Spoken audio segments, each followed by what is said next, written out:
Meus amados irmãos e minhas queridas irmãs, meus amigos e minhas amigas, vamos trazer hoje mais um comentário do livro do Apocalipse, dessa feita, capítulo 1 e o versículo de número 5. Mas antes, solicitar a você que é um novo visitante aqui do nosso canal, que você possa se inscrever no nosso canal. Também você que já é membro do nosso grupo, que você dê o seu like e também ative o sininho para receber novas notificações de novos vídeos que estaremos postando aqui no nosso canal do YouTube. Você também pode acompanhar nosso trabalho através do Facebook. Nós temos várias páginas, nós temos os nossos perfis, Evangelista Francisco Amâncio, no Facebook. Através desses perfis você encontra várias páginas nossas, sempre divulgando a palavra do nosso Deus. E também no Twitter, nós temos Comentário Bíblico, é o nosso Twitter. Além do mais, nós temos o nosso blog, que é Comentário Expositivo do Novo Testamento.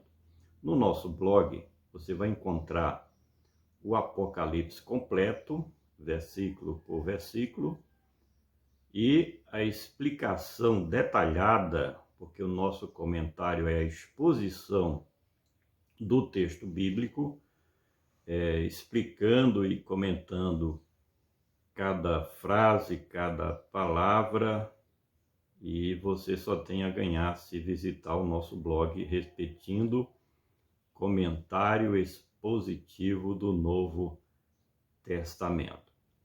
Eu quero também lhe dizer que nós já temos o comentário do capítulo 1, do versículo 1 até o versículo de número 4. Além do mais, neste nosso canal, você vai encontrar duas pregações. A primeira é do capítulo 1, do versículo 1 ao 3, de Apocalipse, e depois a pregação dos versículos 4 e 5, porque nós fazemos aqui a exposição versículo por versículo, mas pregamos nas igrejas o texto. Então juntamos 3, 2 ou 4 ou 5 versículos e fazemos a pregação ao vivo nas igrejas onde nós visitamos, onde nós somos convidados a pregar o Evangelho glorioso do Senhor Jesus. É muito importante que você possa efetivamente acompanhar o estudo do livro do Apocalipse, porque você tem a oportunidade feliz e abençoada de entender o porquê desta mensagem escatológica para os últimos dias. Eu digo sempre que o Apocalipse é o livro profético do Novo Testamento que fala de uma mensagem para hoje e também, principalmente, uma mensagem para amanhã. Tipo de mensagens escatológicas é diferente das mensagens que nós encontramos nos jornais, nas revistas, nos telejornais, porque a mensagem escatológica fala de acontecimentos futuros. O livro do Apocalipse trata de maneira muito objetiva das coisas que hão de acontecer. Muita coisa está acontecendo nos dias de hoje, cumprimento das profecias do livro do Apocalipse. Então eu diria que é um dos livros que a Igreja de Cristo precisa urgentemente conhecer a sua mensagem e também o mundo inteiro. Por quê?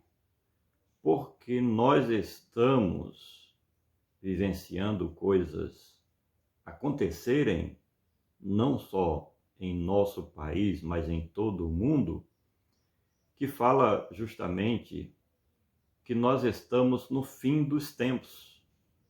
Há um coral universal, até mesmo daquelas pessoas que não são cristãs ou não são praticantes da palavra de Deus, dizendo que nós estamos no fim do mundo.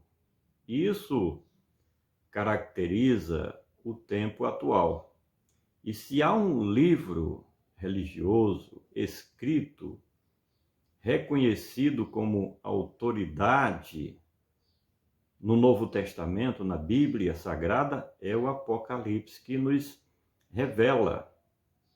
O primeiro versículo fala de revelação de Jesus Cristo. Então, nos revela, desvenda para a igreja e para a humanidade as coisas que estão acontecendo e que hão de acontecer ainda nestes últimos dias. Assim sendo, eu convido a você, a nós meditarmos sobre a mensagem do versículo de número 5 do capítulo 1 do Apocalipse. Mas eu convido a você também a ler o versículo de número 4. Então leiamos o que diz a palavra do Senhor. Apocalipse, capítulo 1, versículos 4 e 5. João, às 7 igrejas que estão na Ásia, graça e paz seja convosco, da parte daquele que é, e que era, e que há de vir, e da dos 7 espíritos que estão diante do seu trono. Versículo 5, que nós vamos comentar agora. E da parte de Jesus Cristo, que é a fiel testemunha, o primogênito dentre os mortos e o príncipe dos reis da terra, aquele que nos amou e em seu sangue nos lavou dos nossos pecados. Nós temos feito, através de um volume grande, e eu vou mostrar aqui para você, um comentário por escrito do livro do Apocalipse, que no nosso blog, Comentário Expositivo do Novo Testamento, você pode ler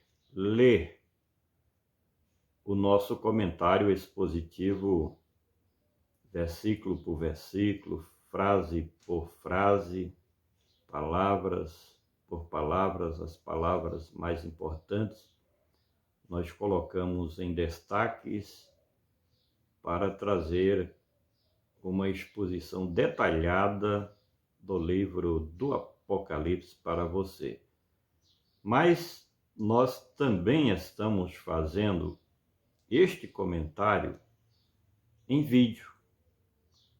Nós temos a intenção de ter o comentário não só do Apocalipse, mas de todo o Novo Testamento em áudio, por escrito e em vídeo, nesses formatos, para que todos tenham a oportunidade de aprender sobre todos os elementos da nova aliança de Deus com a humanidade. Assim sendo, a nossa dedicação, o nosso esforço é justamente para que você possa aprender das coisas do reino de Cristo Jesus, nosso Salvador. Temos falado em outros vídeos que nós já temos por escrito, lançado no nosso blog Comentário Expositivo do Novo Testamento, de Romanos a Apocalipse. Todas essas cartas ou tratados explicado em detalhes os versículos, os textos, as frases e as palavras-chave de cada versículo. Além do mais, nós temos Atos dos Apóstolos, já pronto e escrito e lançado no nosso blog, até o capítulo de número 20. Vamos dar continuidade, escrevendo o comentário expositivo do Novo Testamento, e não vai demorar muito, mas alguns anos, porque é um trabalho muito bem feito, demoramos, porque estamos buscando fazer o melhor para o reino de Deus. Demora um pouco, já fazem 6 anos que nós estamos empenhados e temos já uma grande parte do material pronto. Deixamos por fim os 4 evangelhos, porque eu acho que os evangelhos são mais fáceis, são mais volumosos, mas quando nós fizermos o comentário de Mateus, por exemplo, de todo o livro, o Evangelho de Mateus, teremos já completado 90% do Evangelho de Marcos e do Evangelho de Lucas, então se torna fácil nós completarmos os trabalhos. O Evangelho de João, que é profundíssimo, nós vamos fazer também um comentário expositivo para o alcance de todos. O nosso objetivo é publicar, lançar um tratado, que não é um tratado teológico, mas é um comentário expositivo em detalhes do Novo Testamento, para que esteja ao alcance de todos. Eu acredito que todos os servos de Cristo têm o direito de conhecer o Evangelho em detalhes, porque disto se desenrola o plano da salvação de Deus para a humanidade mediante a aliança de Cristo Jesus, nosso Salvador.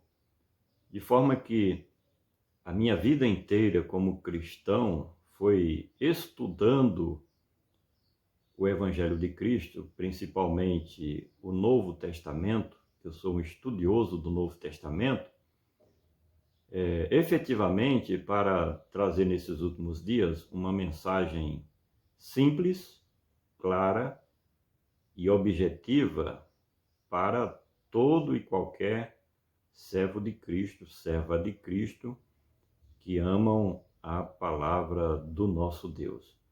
Mas, entrando aqui no comentário do versículo 5 de Apocalipse 1, nós lemos o versículo 4 também, porque é uma continuidade do escrito de João, o autor do Apocalipse, mas o objeto do nosso comentário diz respeito ao versículo de número 5. Eu vou repetir mais uma vez só, Apocalipse capítulo 1, versículo 5. E da parte de Jesus Cristo, que é a fiel testemunha, o primogênito dentre os mortos e o príncipe dos reis da terra, aquele que nos amou e em seu sangue nos lavou dos nossos pecados. Esta é, na verdade, uma mensagem muito consoladora, porque nos mostra, na realidade, o que Cristo fez e o que Cristo sente pela sua igreja, que ele resgatou com a sua própria vida.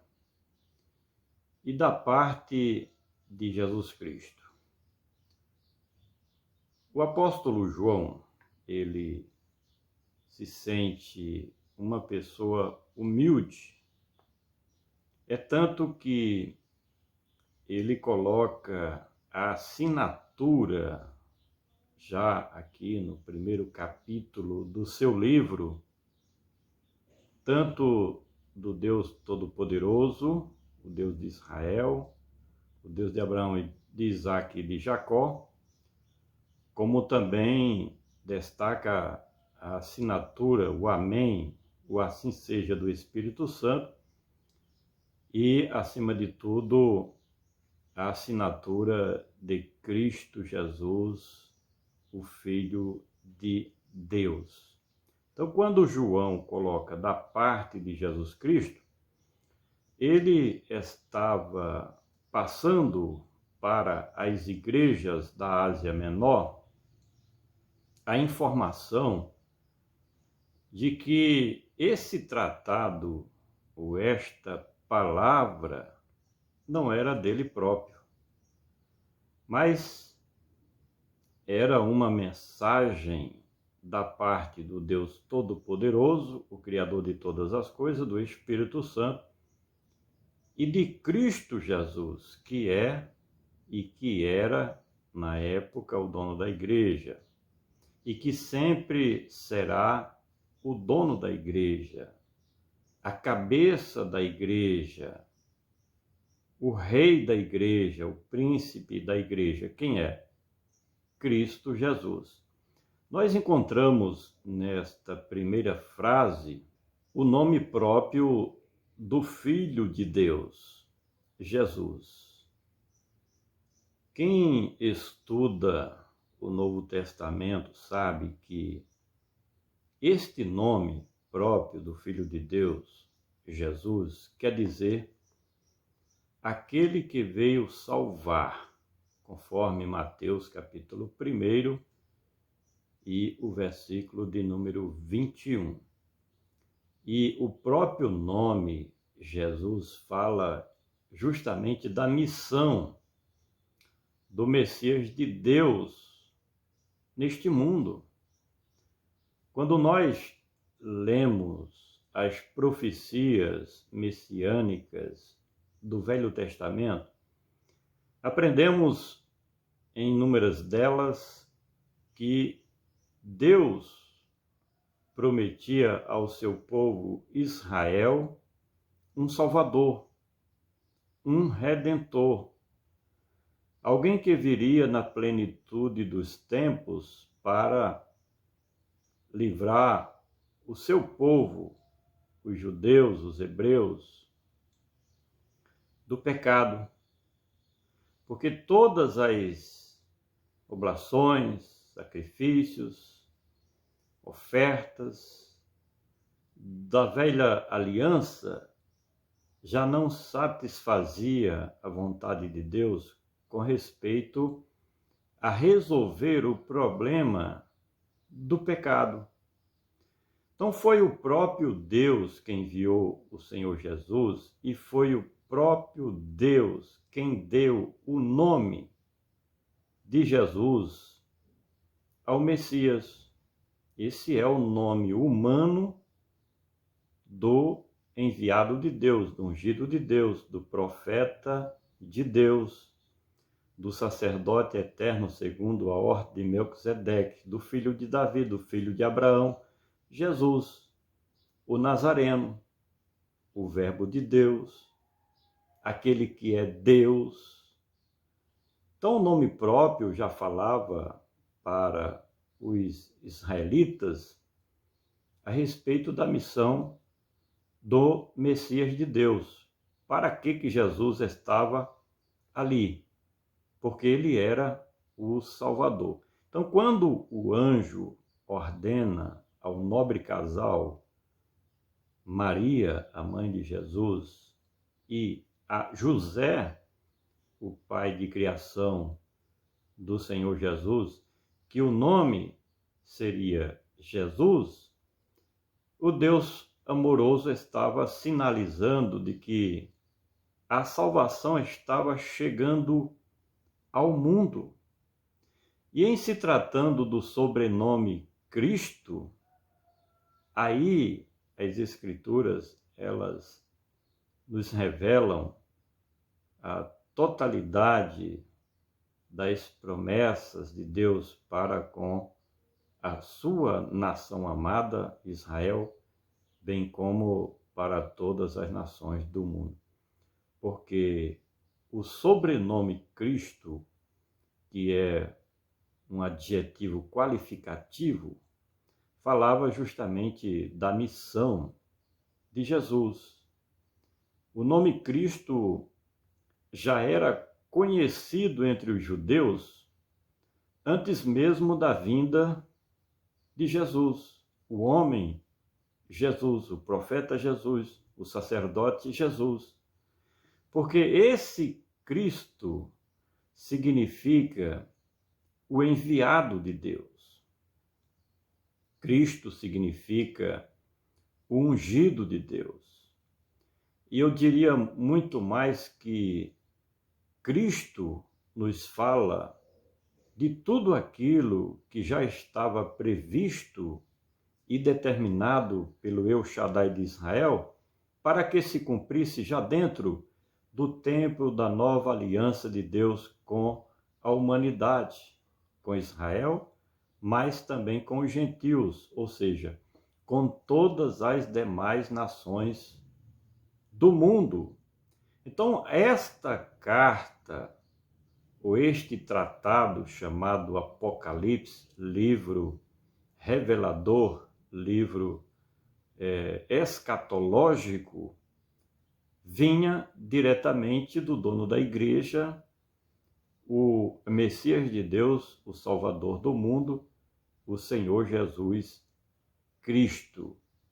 De forma que, fazendo essa introdução no versículo 4 do capítulo 1 de Apocalipse, João passa a fazer uma descrição sobre quem era Jesus. E ele afirma que Jesus é a fiel testemunha. Para nós, essa colocação feita pelo vidente João, ou visionário João, apóstolo de Cristo, talvez não tenha tanto significado. Mas para o próprio escritor, bem como para a igreja primitiva, essa colocação feita por João tinha significados importantíssimos, porque falava justamente sobre o cumprimento das promessas veterotestamentárias a respeito do Messias de Deus. Com isso, João estava dizendo para os leitores do livro do Apocalipse de sua época que Jesus, ele não era simplesmente mais um judeu que aparecia no cenário ali de Israel e da Palestina, no mundo. Não. Quando João diz que Jesus é a fiel testemunha, ele estava dizendo, acima de tudo, de que a vida, o ministério e a morte do Cordeiro de Deus que tira o pecado do mundo era a verdade em essência.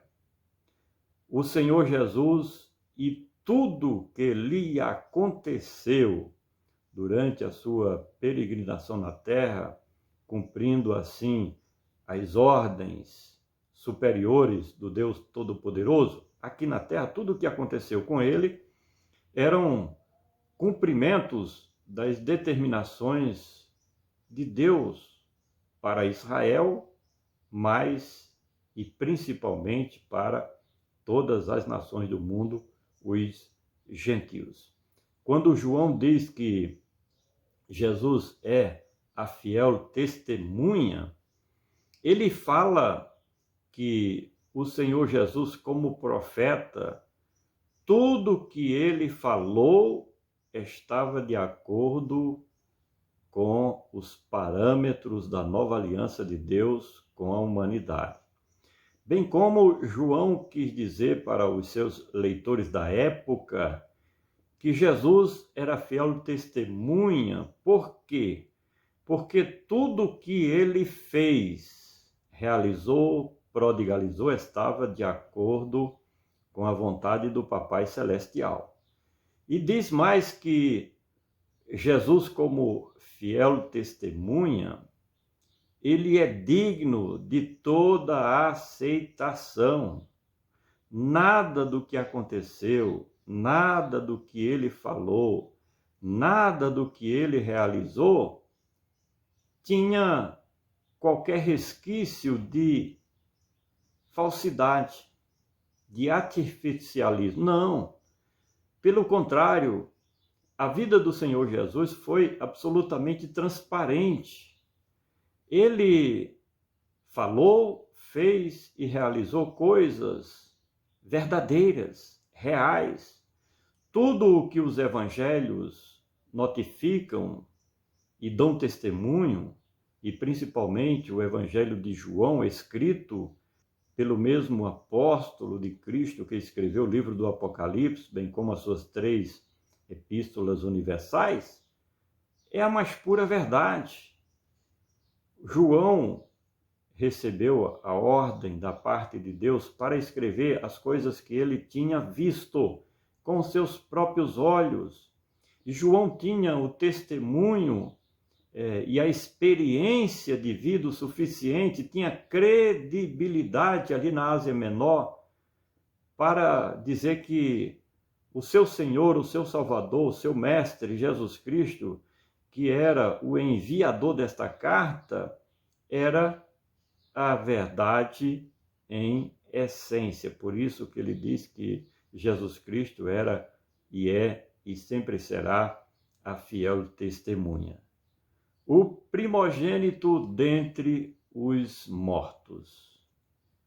Meu irmão, minha irmã, meu amigo, minha amiga, o grande inimigo da humanidade sempre foi a morte. É o algoz inimigo do ser humano. Desde a queda da raça humana lá no Jardim do Éden ainda, que ali entrou em ação esse terrível inimigo da humanidade. A morte, ela não perdoa. Ela pega ricos e pobres, pequenos e grandes, pessoas importantes da sociedade ou insignificantes. A morte, ela é dada por certa para os seres humanos, menos para aqueles que irão participar do arrebatamento da igreja do Senhor Jesus. E na época em que se manifestou o Senhor Jesus como o Senhor da vida, e o mesmo escritor João escreveu no seu Evangelho, capítulo 11, versículo 25 e 26, e ali ele retrata que Jesus é a ressurreição e a vida. Aqui ele escreve que Jesus é o primogênito dentre os mortos. Por quê? Porque no Velho Testamento existem casos em que pessoas morreram e ressuscitaram através dos ministérios dos profetas. Mas essas pessoas tornaram a morrer. No Novo Testamento, nós temos casos também realizados pelo Senhor Jesus de pessoas que morreram e ressuscitaram, como o filho da viúva de Naim, o caso da filha de Jairo, o caso de Lázaro, amigo de Jesus. Eles morreram, ressuscitaram, mas depois tornaram a morrer novamente. Porque está escrito em Hebreus capítulo 9 que ao homem está determinado morrer uma vez. Então, é sentença jurídica, é sentença para todo pecador que um dia há de morrer. Repito, somente aqueles que verdadeiramente irão participar do arrebatamento da igreja, eles não morrerão, serão transformados, seus corpos serão transformados em corpos gloriosos, corpos incorruptíveis, corpos imortais. Mas para a época de Cristo, todo ser humano teria que participar sistematicamente, automaticamente, da morte biológica, da morte física. E por que Jesus é o primogênito dentre os mortos?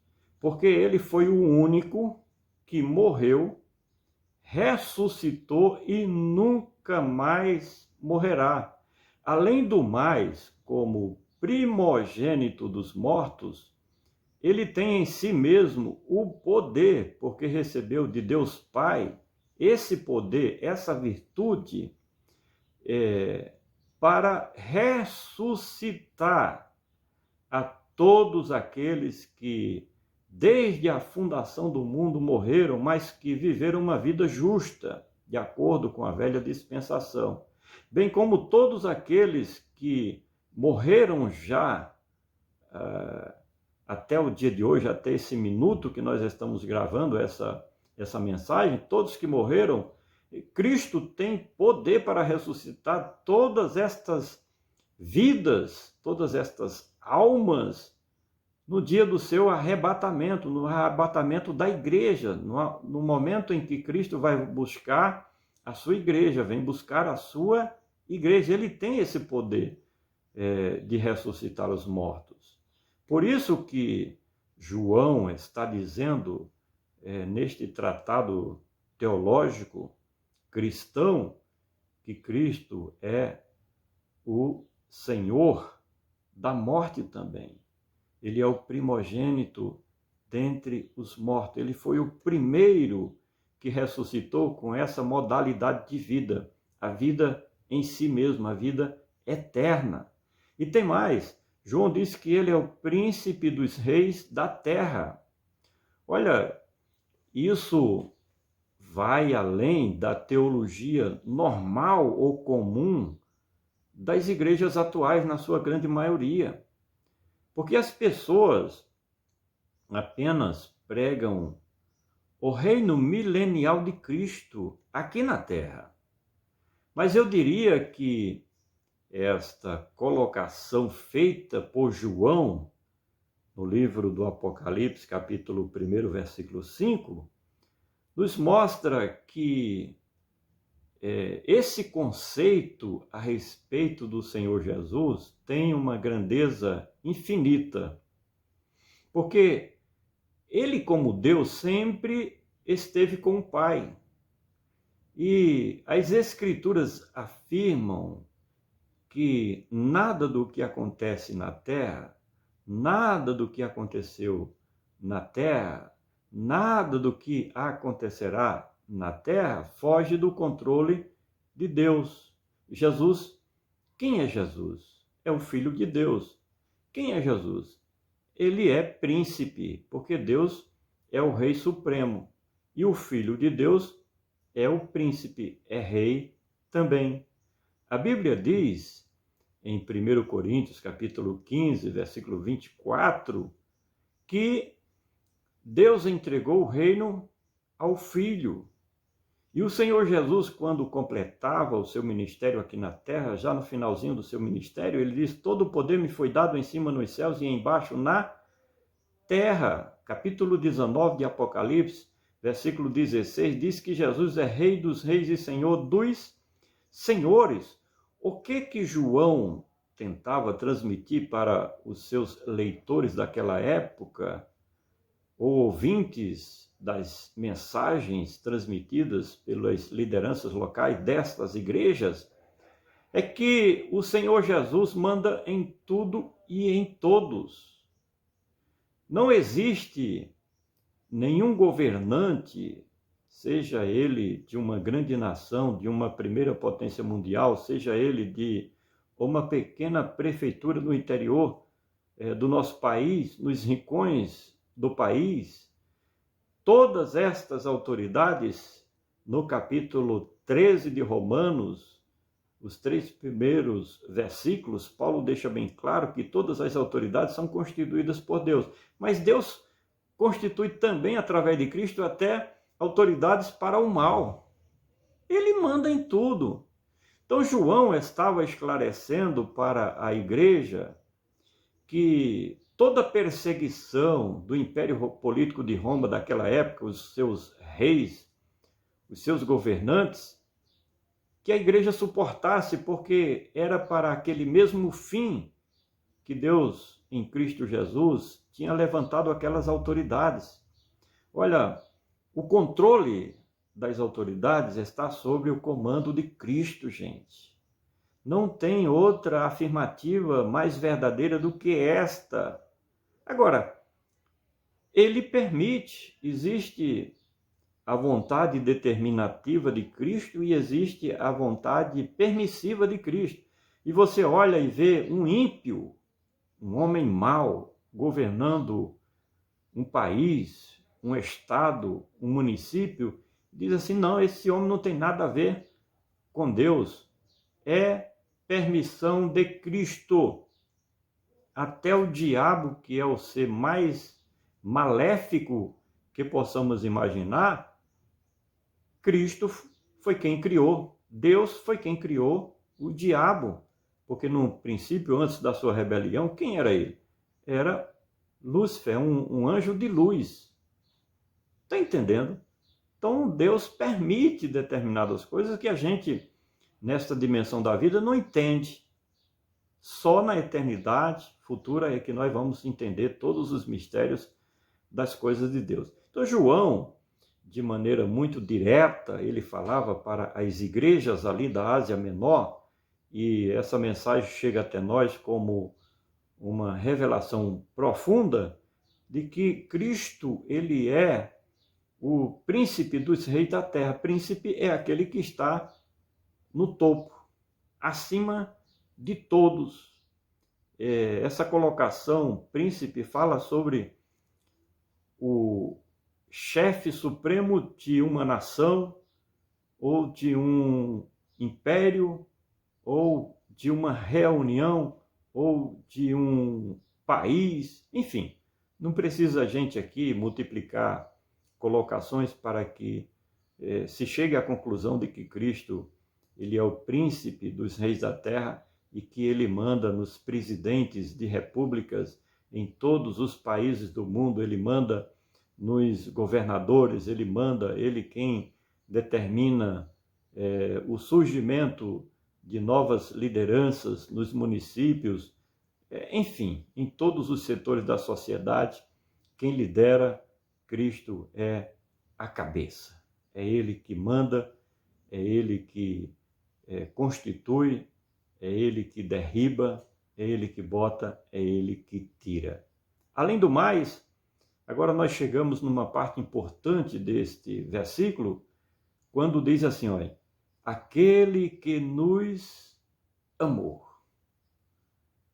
Olha, eu sou apaixonado por esse tipo de colocação do Evangelho do Senhor Jesus, porque me toca na alma, no mais profundo do meu ser. O Evangelho, a evangelização, a mensagem cristocêntrica é a minha sobrevivência, é a minha vida, é tudo para mim. E ao ler esta frase, que Cristo, ele me amou primeiro, que Cristo, ele ama a sua igreja, que Cristo, ele ama a humanidade, ele ama sem fazer discriminação, ele ama o pobre, o rico, ele ama o desprezado da sociedade, aquele que é banido do convívio social da própria família e que vive sem um teto, os sem terras, os desprovidos de fama, de poder ou de prestígio. Esse amor de Cristo foi quem o fez descer do seu trono de glória. O Senhor Jesus, ele desceu do seu trono de glória. Paulo, escrevendo em Filipenses capítulo 2, o versículo 6, 7 e 8, diz que ele se despojou de todos os seus privilégios junto ao trono da majestade celestial, se humanizou e veio a este mundo por amor à minha alma, à sua alma, por amor à humanidade perdida. Foi este amor de Cristo que fez com que ele tomasse a forma humana e sofresse o quanto ele sofreu. Aquele que nos amou e em seu sangue. João estava falando efetivamente a respeito do sacrifício do Cordeiro de Deus que tira o pecado do mundo. Quando nós lemos capítulo 53 do profeta Isaías, a partir do versículo de número 4, 5, 6 e 7, ali nós percebemos que antes mesmo da sua vinda, o Senhor Jesus já sabia de tudo o que teria que suportar em prol da sua igreja amada que ele comprou e redimiu com seu precioso sangue. Ele foi escarnecido, rejeitado, ele foi humilhado. O que nós possamos imaginar em termos de humilhação, Jesus teve que passar por conta deste seu grande amor por cada um de nós. Então, o sangue de Cristo fala do seu eficiente sacrifício em prol da humanidade. Quando João diz que pelo seu sangue ele nos lavou dos nossos pecados, João estava dizendo, olha, não existe redenção, não existe propiciação, não existe libertação sem a morte do Cordeiro de Deus que tira o pecado do mundo.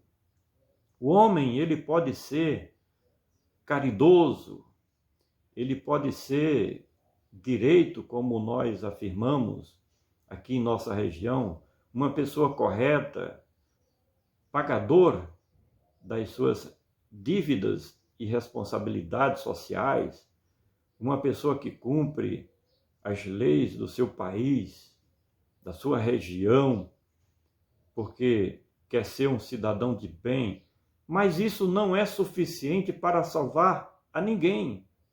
Sem o sangue de Cristo, sem a morte de Cristo, ninguém teria condições de chegar como salvo, como redimido diante do trono da graça de Deus. Por isso que João, ele escreve de maneira muito objetiva que Cristo nos amou e pelo seu sangue ele nos lavou dos nossos pecados. Na antiga dispensação ou na antiga aliança de Deus com Israel, nós observamos que os sacrifícios repetitivos dos sacerdotes, dos líderes religiosos de Israel, não resolvia definitivamente o problema do pecado dos filhos dos judeus. Porque a Bíblia deixa isso claro, que naquela época cobria, colocava debaixo do tapete, não resolvia os sacrifícios, as oblações, as ofertas de manjares e etc. e tal, não resolvia. É tanto que todo ano se repetia os mesmos sacrifícios para cobrir o pecado do povo. E aquilo ia acumulando cada vez mais. Quanto mais tempo passava, os pecados daquela nação ia aumentando e se multiplicando diante do tribunal da justiça de Deus. Até que culminou em um momento em que Deus ou destruía a terra por conta da iniquidade da humanidade, do povo judeu também, ou salvaria a humanidade através do seu Cordeiro, o o Cordeiro da expiação, o Cordeiro da redenção, o Cordeiro da libertação, o Cordeiro dos resgates. O preço que Cristo pagou foi o seu próprio sangue, foi a sua vida que ele deu em prol da humanidade, em prol da minha alma e da sua alma, você que está assistindo essa mensagem, este vídeo. Mas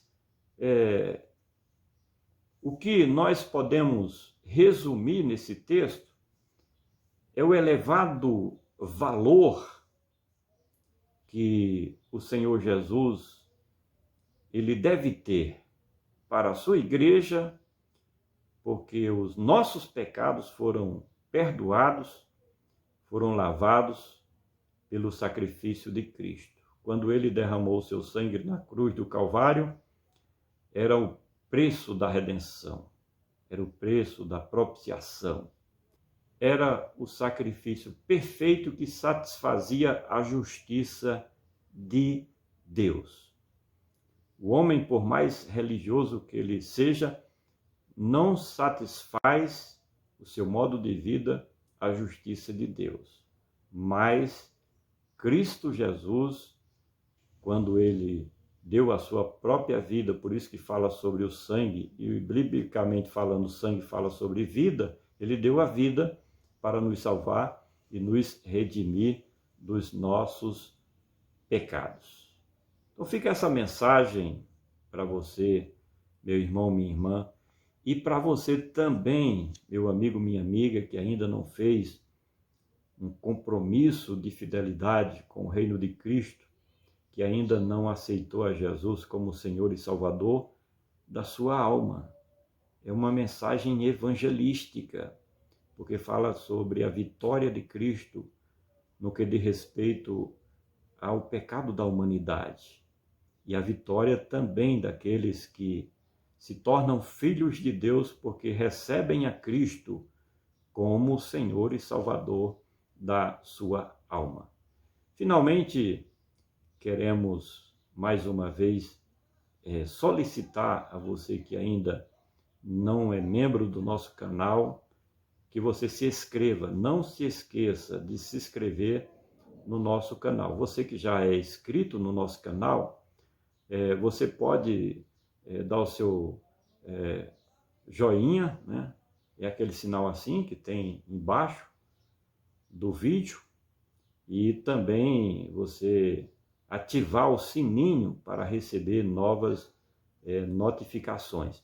E, por fim, você faça o seu comentário aí embaixo. Leia a descrição também, porque tem o comentário escrito do nosso blog, com o endereço eletrônico do nosso blog, que além de ouvir a mensagem, você também vai ler o nosso comentário por escrito aí na descrição do vídeo.